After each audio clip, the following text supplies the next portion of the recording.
आज बेटा हम डायमेंशंस पढ़ेंगे। यूनिट्स पढ़ लिया हमने। यूनिट्स में कोई कंफ्यूजन है, यू कैन आस्क। कोई डाउट है, कोई चीज नहीं समझ में आई, पूछ लीजिए। अदरवाइज आप कभी भी पूछ सकते हैं, आप ग्रुप में कभी भी मैसेज पोस्ट कर दें अगर आपको कोई कोई भी डाउट कभी भी दिमाग में आता है तो। हम आज पढ़ने वाले हैं डायमेंशंस के बारे में।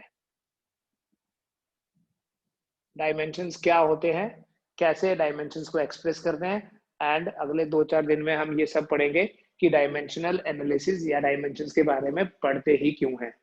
देखो हमारे पास जो मैकेनिक्स है, मैकेनिक्स मैंने आपको बताया था फिजिक्स की वो ब्रांच है जो डील करती है with the motion of objects. Mechanics में हमारे पास 3 फंडामेंटल क्वांटिटीज रहती हैं जिनके बेसिस पे हम बाकी क्वांटिटीज को डिफाइन करते हैं, and these quantities are mass, length and time. ठीक है, अगर थर्मोडायनेमिक्स की बात करेंगे, थर्मोडायनेमिक्स में हमारे पास टेम्परेचर भी आ जाएगा। अगर हम इलेक्ट्रिसिटी की बात करेंगे तो इलेक्ट्रिसिटी में हमारे पास करंट भी आ जाएगी, राइट। तो यहाँ हम डायमेंशंस किसको बोलते हैं, ये जो हमारी फंडामेंटल क्वांटिटीज होती हैं, कोई भी mass, length, time, temperature, electric current, luminous intensity या अमाउंट ऑफ ए सब्सटेंस, इनकी पावर्स को dimensions are the powers to which the fundamental quantities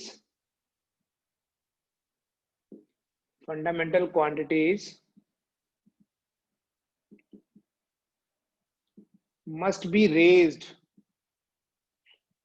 to express a particular physical quantity.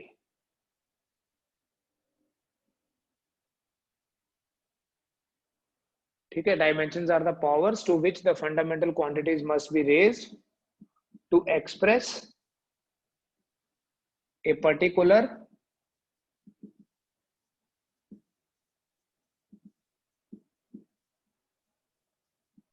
Physical quantity. किसी particular physical quantity को express करने के लिए fundamental quantities की जो पावर्स होती हैं, उन्हीं पावर्स को डायमेंशंस बोलते हैं।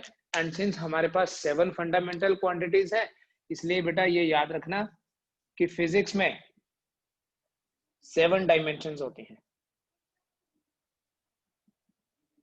There are 7 dimensions in physics. Physics is 7 dimensional because in physics we have 7 fundamental quantities. ठीक, तो अगर हम मैकेनिक्स की बात करें, कोई मैकेनिक्स की फिजिकल क्वांटिटी अगर होगी, देखो उसको कैसे लिखना है, उसकी पावर्स की फॉर्म में।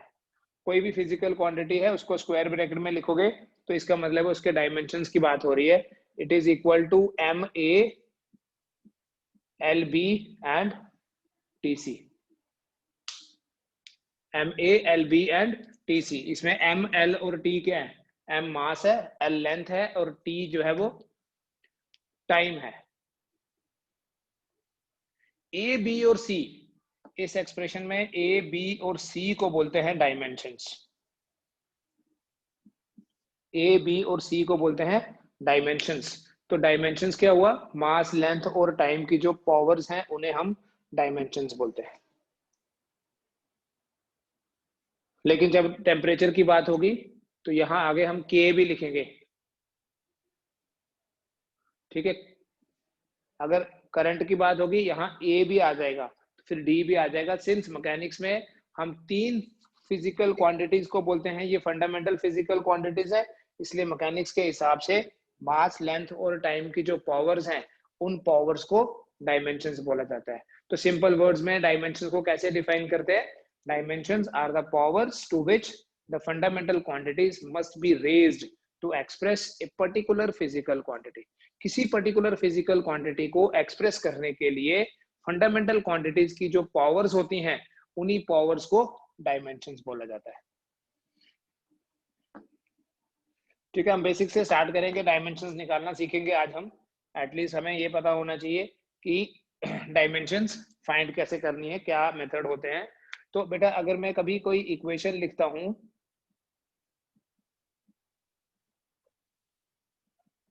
ये फिजिकल क्वांटिटी स्क्वायर ब्रैकेट में मैं कर दूं and write it as MA LB TC।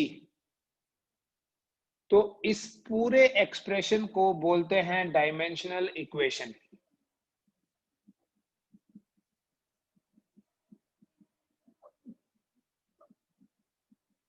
इस पूरे इक्वेशन को, पूरे एक्सप्रेशन को डायमेंशनल इक्वेशन बोलते हैं। जो यहां पर लिखा हुआ है पार्ट, इसको बोलते हैं dimensional formula.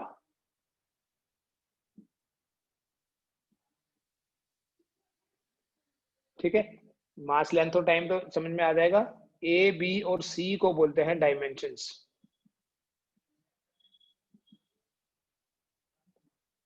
A, B and C are called as dimensions.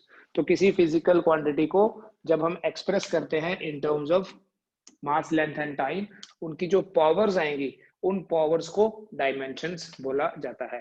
ठीक है, मैं थोड़ा बिल्कुल सिंपल से स्टार्ट करूंगा यहाँ पहले। अगर बेटा मैं बात करूं एरिया की, हम एरिया को डिफाइन करते हैं as the product of length and breadth. So area is defined as the product of length and breadth. तो अगर बेटा मैंने एरिया के डायमेंशंस की बात करनी है, लेंथ के लिए लिखूंगा L1, ब्रेड्थ के लिए भी लिखूंगा L1। ठीक है, ब्रेड्थ भी तो डिस्टेंस है, लेंथ भी डिस्टेंस ही है। सो लेंथ के लिए L1, इसके लिए भी L1, तो this becomes L2। You can write like bases are same, powers are added. It is also written as M0 L2 T0। ठीक है, अगर खाली बेटा मास की बात होगी ना, तो वी राइट M1। अगर खाली लेंथ की बात होगी, वी राइट L1। और अगर खाली टाइम की बात होगी, we write T1। So mass, length and time. ठीक है, लेकिन एरिया जो है ये फंडामेंटल क्वांटिटी नहीं है। ऐसे ही अगर मैं बात करूं volume, you know what is volume? Volume होता है length into breadth into height. So L1 L1 L1।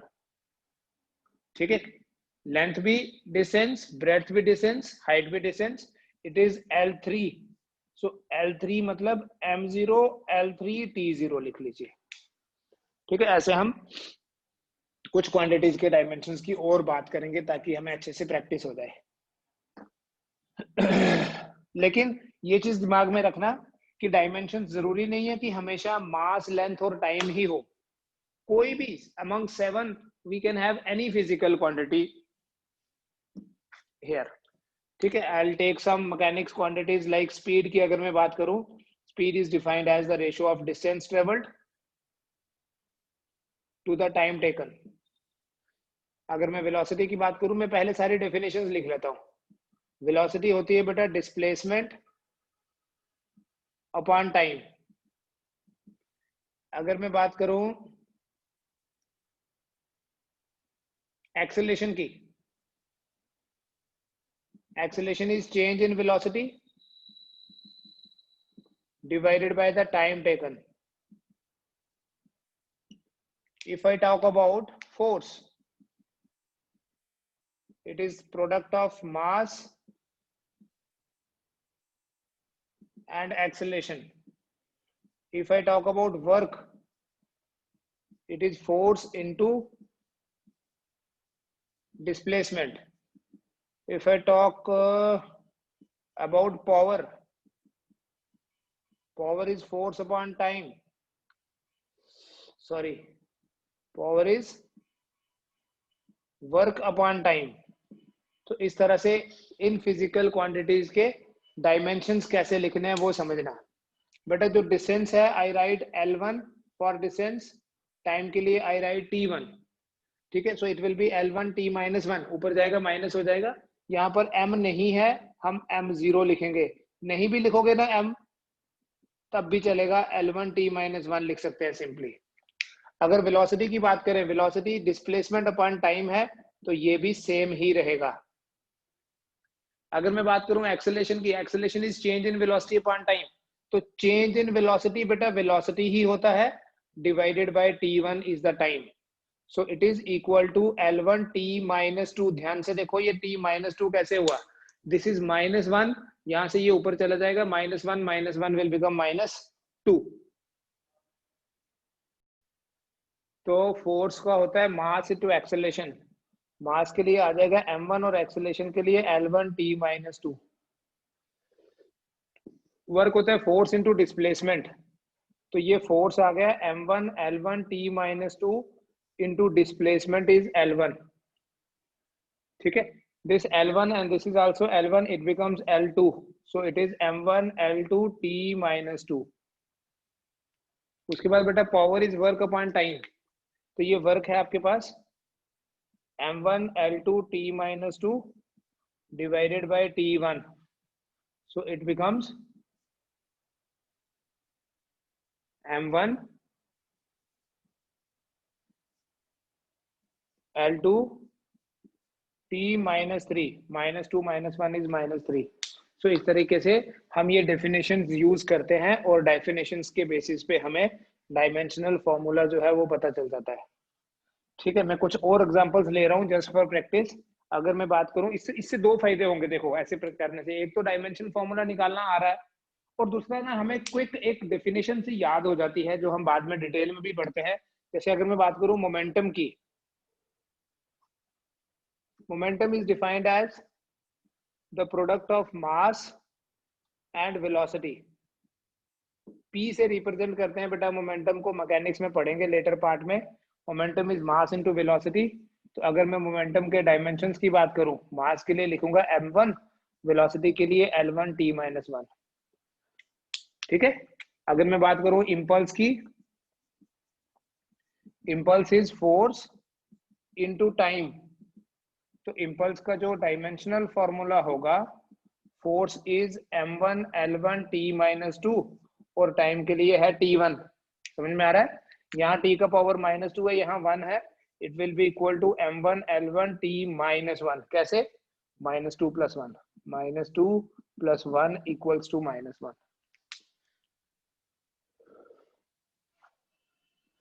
ठीक है, हम किसी भी क्वांटिटी की डेफिनेशन यूज करके उस क्वांटिटी के डायमेंशंस जो है वो फाइंड कर सकते हैं।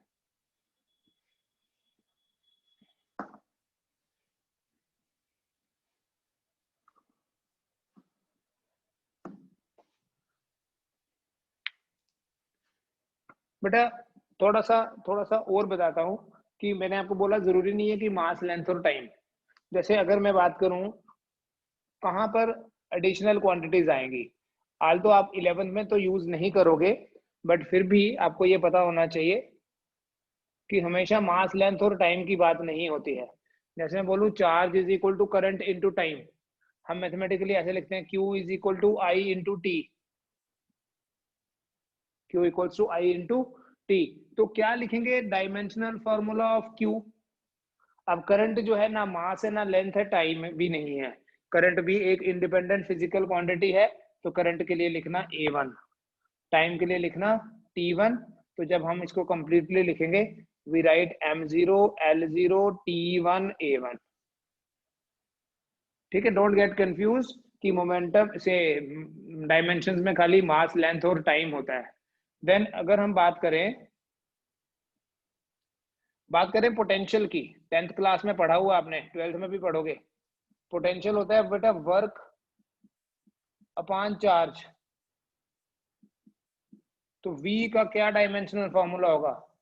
वर्क का है m1 L2t-2 और चार्ज का है अभी बताया आपको A1t1। So it becomes m1 L2t-3 A-1, m1 L2t-3 -2 -1 A-1। तो ये मेरे पास पोटेंशियल का डायमेंशनल फॉर्मूला आ जाएगा।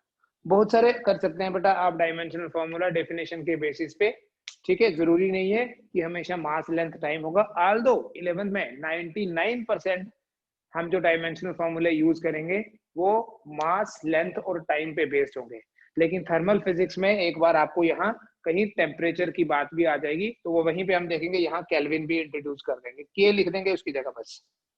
ठीक है, तो ये जो हम डायमेंशंस लिख रहे हैं बेटा, ये कैसे लिख रहे हैं? On the basis of definition. लेकिन हमेशा डेफिनेशन काम नहीं आएगी, हमेशा डेफिनेशन अवेलेबल भी नहीं होगी। इसलिए हम डायमेंशंस फाइंड करते हैं, जो हमारा टेक्निकल पार्ट है यहाँ अब that is solving an equation for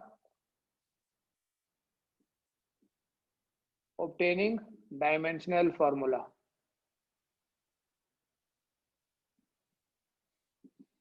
equation solve करके हम डायमेंशनल फॉर्मूला जो है वो भी निकाल सकते हैं, वो भी फाइंड कर सकते हैं।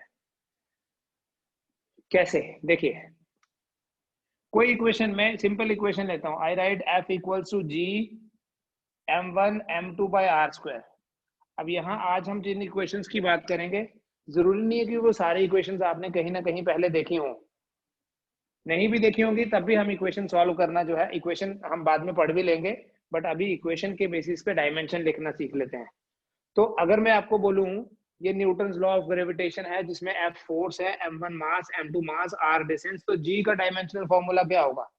ठीक है, मैं ब्रैकेट में ऐसे लिखता हूँ, स्क्वायर ब्रैकेट में अगर g डालूंगा तो इसका मतलब मैं डायमेंशनल फॉर्मूला की बात कर रहा हूँ। इस इक्वेशन के बेसिस पे मैं बोलूंगा g is equal to F R square divided by m1 m2, f into R square divided by m1 m2।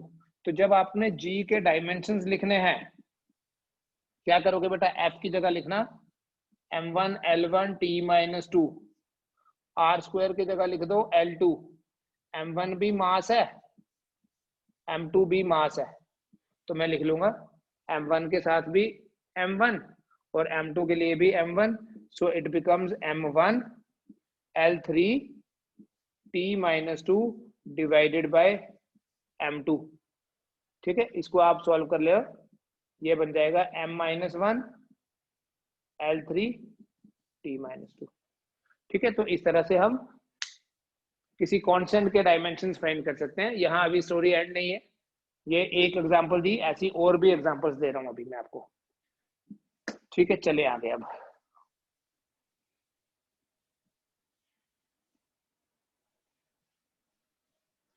मैं एक इक्वेशन लिख रहा हूं,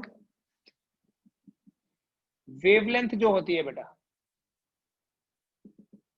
एक फॉर्मूला है वेवलेंथ का, lambda equals to h by M we.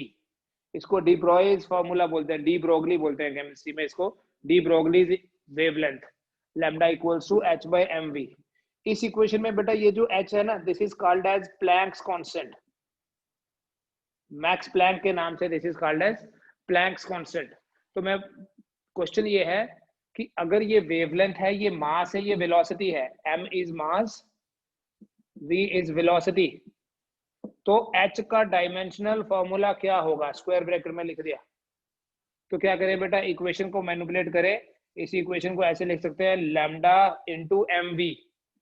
तो h का डायमेंशनल फॉर्मूला बनेगा, लैम्डा के लिए मैं लिख लूंगा L1, मास के लिए m1 और वेलोसिटी के लिए L1 t minus 1। Lambda length है, लिखा हुआ है wave length, lambda is length, m is mass, velocity is L1 t minus 1, so it is equal to m1 L2, L1 L1 हो गया L2 t minus 2, m1 L2 t minus 2। तो ये हम Planck's constant का dimensional formula निकाल लेते हैं इससे। ठीक है, और इक्वेशंस लिख रहा हूं मैं अभी, ये सारी इक्वेशंस आपको एकदम से याद भी नहीं होंगी, बट एटलीस्ट आप प्रैक्टिस कर सकते हैं, डायमेंशंस लेटर ऑन आपको अपने आप ही याद हो जाएंगे। There is a force,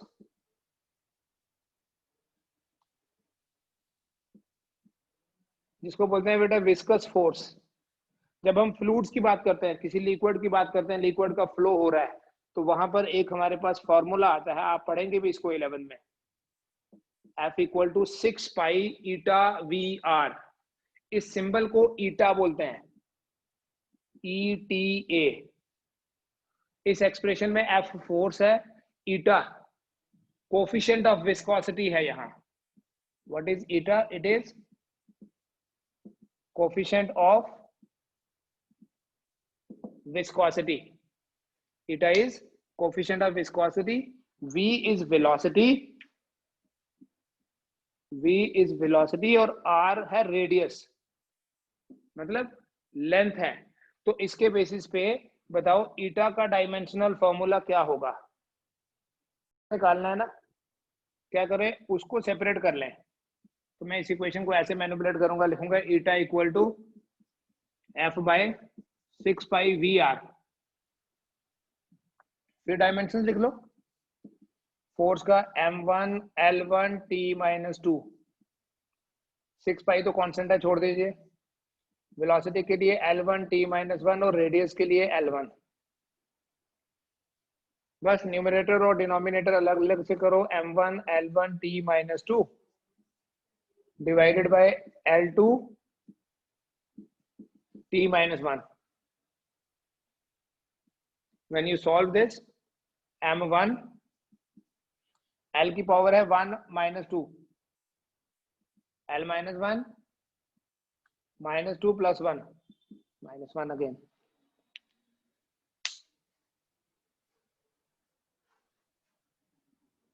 m1 L minus 1 T minus 1। ठीक है, ये हम डायमेंशंस फाइंड करने के हमारे पास दो तरीके हैं, एक तो हम डेफिनेशन यूज करते हैं और दूसरा हम इक्वेशन को सॉल्व करते हैं।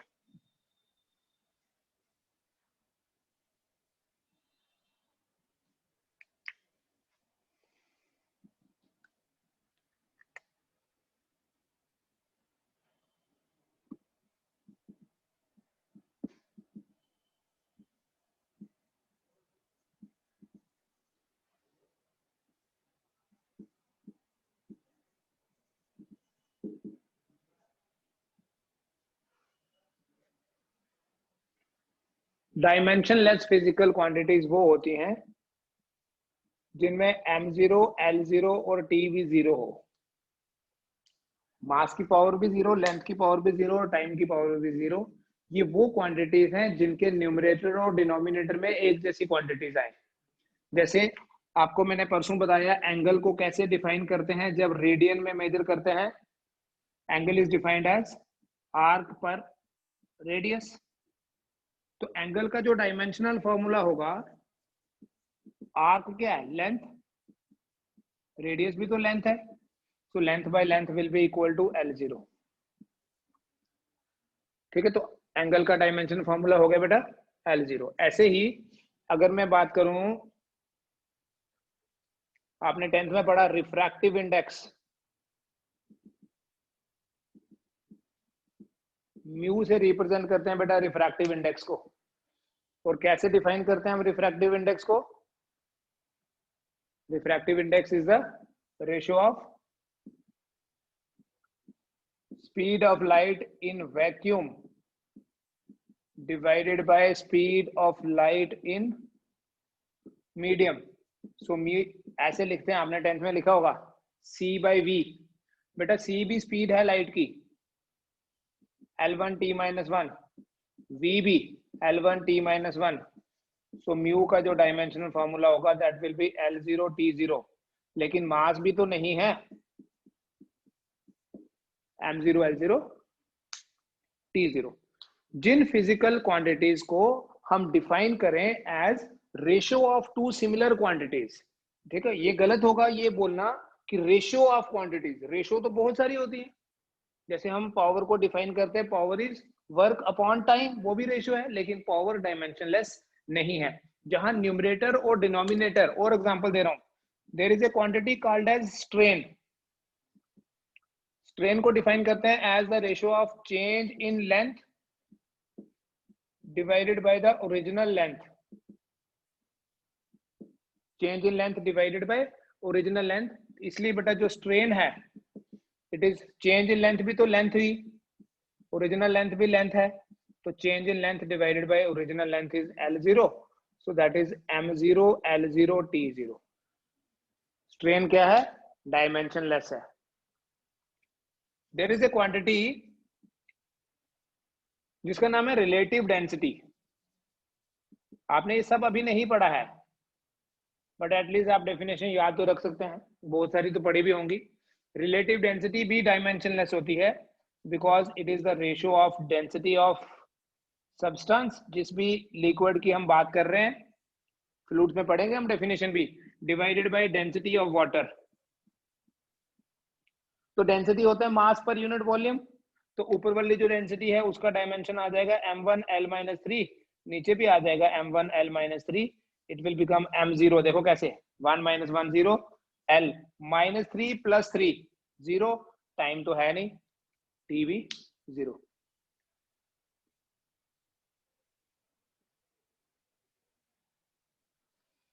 राइट, तो रिलेटिव डेंसिटी जो है ये भी डायमेंशनलेस फिजिकल क्वांटिटी है। तो इस तरह से हमारे पास बहुत सारी फिजिकल क्वांटिटीज डायमेंशनलेस होती हैं, लेकिन हमारे जो प्योर नंबर्स हैं, जैसे मैं लिखूं 6 या मैं लिखूं पाई या लिखूं 100, these pure numbers are also dimensionless। जो ट्रिग्नोमेट्रिक रेशियोज हैं,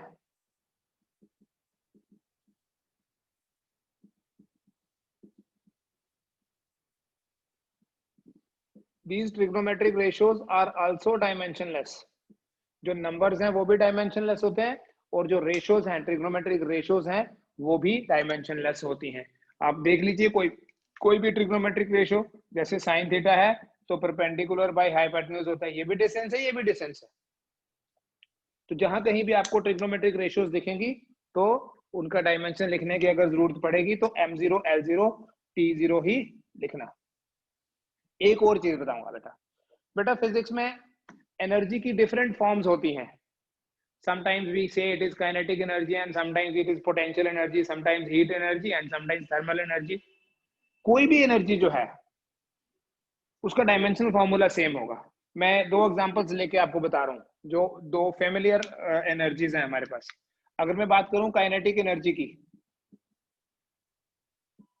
ठीक है, how we define kinetic energy, it is defined as half mv², 1/2 mv²।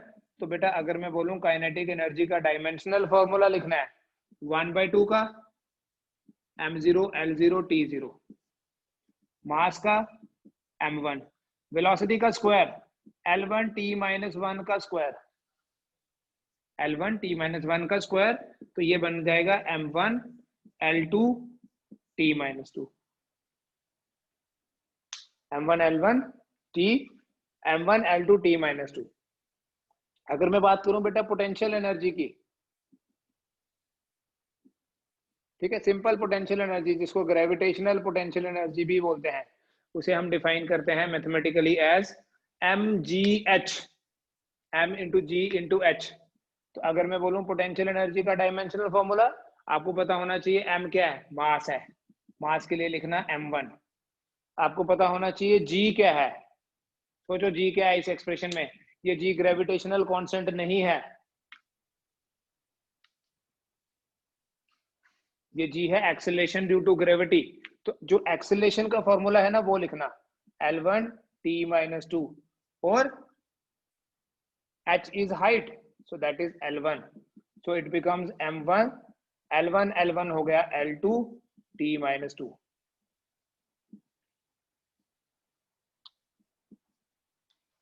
ठीक है, चाहे आपके पास काइनेटिक एनर्जी हो चाहे पोटेंशियल एनर्जी हो, जो डायमेंशनल फॉर्मूला है एनर्जी का वो m1 l2 t-2 है। ऐसे ही अगर आप देखें वर्क का भी तो यही डायमेंशनल फॉर्मूला था। ठीक है बेटा, बहुत सारी ऐसी क्वांटिटीज भी होती हैं, डिफरेंट क्वांटिटीज, जैसे इंपल्स और मोमेंटम, उन दोनों का डायमेंशनल फॉर्मूला सेम है। क्वांटिटीज का एंड नहीं होगा, ऐसा नहीं है कि आज आप सारी की सारी क्वांटिटीज एक ही दिन में पढ़ लेंगे, बट एट दी मोस्ट आप ये जरूर आपको पता चल जाएगा कि डायमेंशन पता कैसे करना है। मैं दो क्वांटिटीज और लिख रहा हूं, मैं लिख रहा हूं स्ट्रेस। स्ट्रेस होता है बेटा force per unit area, force per unit area. तो मैं अगर आपको बोलूं बताओ जी स्ट्रेस का डायमेंशनल फॉर्मूला क्या होगा, फोर्स का है m1 l1 t-2 divided by area is l2। ठीक है, m1 l1 t-2 divided by l2, so it is equal to m1 l-1 t-2, m1 l-1 t-2। Pressure भी यही है, सॉलिड्स में हम स्ट्रेस बोलते हैं, लिक्विड्स और गैसेस में भी से pressure. There is a quantity, अभी आपको बताया स्ट्रेन स्ट्रेन क्या है? Dimensionless, m0 l0 t0। फिर इन दोनों का एक रिलेशन है, इलास्टिसिटी में पढ़ते हैं वो। स्ट्रेस और स्ट्रेन की जो रेशो है बेटा,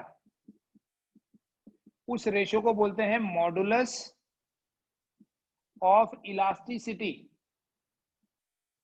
we represent it by the letter E।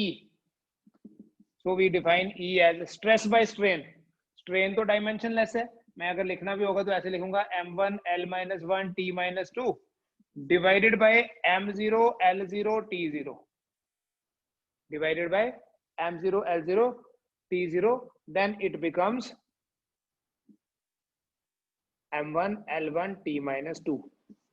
तो ये तो 1 - 0 1 -1 - 0 1, तो ये इससे कोई फर्क नहीं पड़ेगा। तो मॉडुलस ऑफ इलास्टिसिटी का, प्रेशर का और स्ट्रेस का सेम डायमेंशनल फॉर्मूला है। ठीक है, आज आप ये डायमेंशंस रिवाइज करो। ये देखो हमारे पास डायमेंशनलेस क्वांटिटीज कौन सी होती हैं?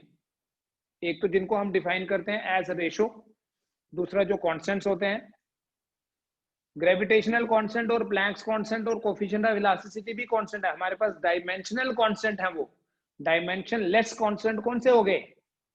प्योर नंबर्स हो गए, ट्रिग्नोमेट्रिक रेशियोज हो गई। ठीक है, डायमेंशनलेस वेरिएबल्स भी होते हैं।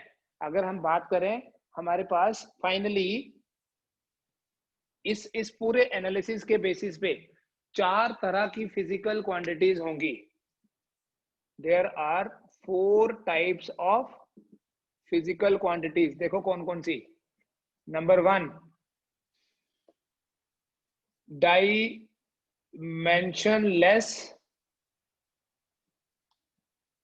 कांस्टेंट्स। डायमेंशनलेस कांस्टेंट्स जैसे 1/2 pi 6 pi etcetera. Dimensionless variables कौन से होते हैं? जो हैं तो वेरिएबल्स, मतलब वैल्यू कुछ भी हो सकती है, जिसकी वैल्यू कुछ भी हो सकती है उसको वेरिएबल बोलते हैं। ठीक है, जैसे स्ट्रेन है, जैसे रिफ्रैक्टिव इंडेक्स है तो वेरिएबल। डिफरेंट मीडियम का डिफरेंट रिफ्रैक्टिव इंडेक्स होता है। डायमेंशनल कांस्टेंट्स कौन से हुए?